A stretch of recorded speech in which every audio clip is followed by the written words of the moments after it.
So you've landed an interview for a job you really want, but there's that one little fear nagging at you that your English isn't quite fluent enough? Well, what if I told you that perfect fluency isn't actually the key? In this explainer, we're going to break down 5 super practical strategies to help you walk into that interview and absolutely ace it with confidence. You hear things like this all the time, right? And man, does it create a ton of pressure. You start thinking about these big global companies, like Google, KPMG, or TCS, and how you'll need to work with people from all over the world. It's a totally valid concern, and it can really shake your confidence before you even start. So what's the move? Do you just give up on the opportunity? Wait another year until your English is perfect? Absolutely not. That anxiety is real, for sure, but the situation is not hopeless. It turns out there's a much smarter way to handle this. And here it is, the big idea. We've got to shift our focus. This is not a language problem, it's a preparation challenge. I'm telling you, you can actually outperform a candidate with better English if you are better prepared. Your skills, your experience, that's what really matters. And these tips are going to make sure that's exactly what the interviewer remembers about you. So here's our game plan.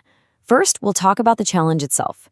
Then we'll dive right into 4 killer strategies: preparing with diligence, crafting professional stories, mastering active listening, and using some really powerful vocabulary.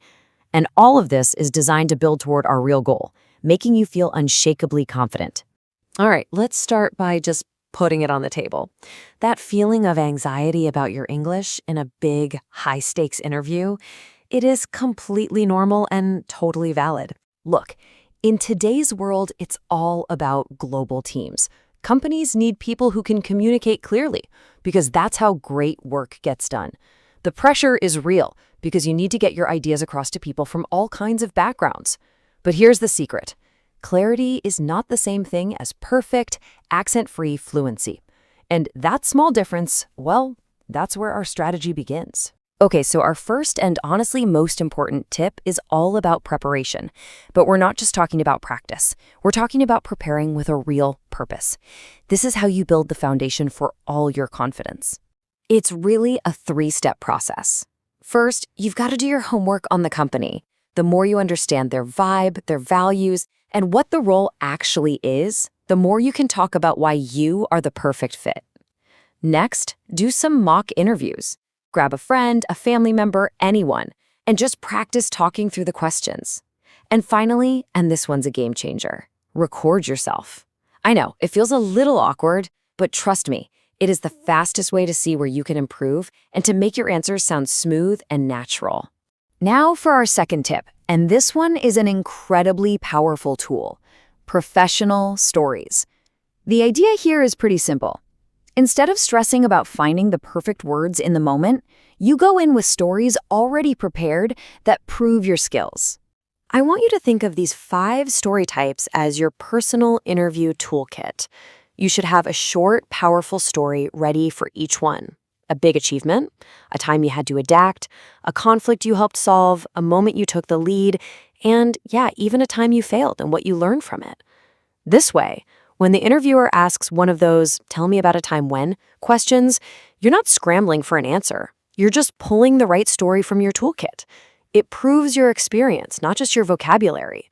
All right, tip number 3 is all about tackling one of the biggest fears out there. What if you just don't understand the question, especially if the interviewer is talking fast or has a strong accent? The key here isn't to magically hear better. It's to practice active listening. Your first instinct might be to just freeze up, maybe guess what they asked. That's a huge mistake. Sitting there with a blank look just screams confusion. But confidently asking them to clarify, that shows you're engaged. It shows you care about getting it right. It's actually a sign of professionalism, not a weakness. And you don't even have to come up with the words on the spot. Just have one of these simple, professional phrases ready to go.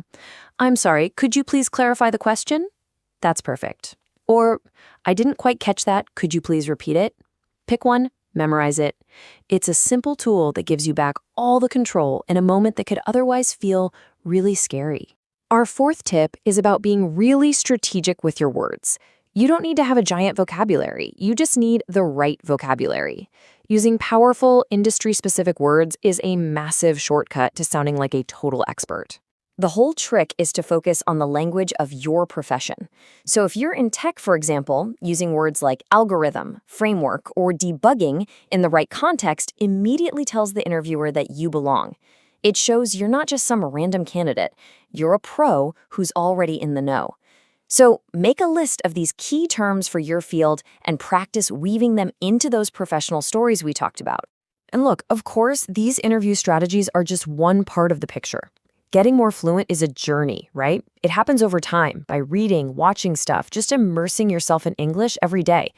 But for acing this interview, what really matters most is putting these specific techniques into practice right now.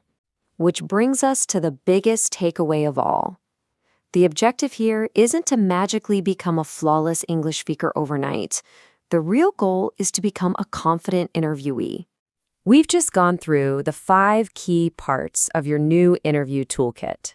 Understanding the fluency challenge, preparing like crazy, crafting those great stories, listening actively, and using powerful, targeted vocabulary. These are the things that build real, solid confidence. When you focus on these strategies, you actually shift the power dynamic back to you. You're no longer defined by a language gap, but by how well you've prepared. You are now fully equipped to walk into that room, show off your actual skills and experience, and prove that you are the right person for this job. So, I'll leave you with a question to get you started. Think back to those 5 story types: achievement, adaptability, conflict, leadership, and learning from failure. What's the one story you're going to prepare first? Pick one. Start building it out today. You've got this.